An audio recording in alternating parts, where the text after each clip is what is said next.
আজ থেকে good Friday ছুটি পড়ে যাচ্ছে। ড্রোনেরও স্কুল ছুটি, আমাদেরও অফিস। আর এদিকে কিন্তু এই ছুটিটাকে বেশ ভালো করে উপভোগ করতে হবে।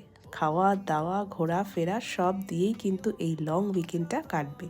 সন্ধ্যা হতেই বাইরে ঝমঝমিয়ে বৃষ্টি নামলো, আর শুভর আবদার হলো একদম দোকানের মতো খাস্তা সিঙ্গারা বানাও। কিন্তু তার মধ্যে আবার কিছু জিনিস দেয়া চলবে না, কারণ দ্রোণ এই সিঙ্গারাটা তাহলে খাবে না। যেমন বাদাম আর নারকোল, তাই কড়াইশুঁটি, আদা, আলু, হিং, হলুদ সব কিছু দিয়েই কিন্তু এই সিঙ্গারাটা বানালাম। আর খেতে কিন্তু অসাধারণ হয়েছিল। দোকানের মতো না হলেও দোকানের থেকে কোনো অংশে কম ছিল না।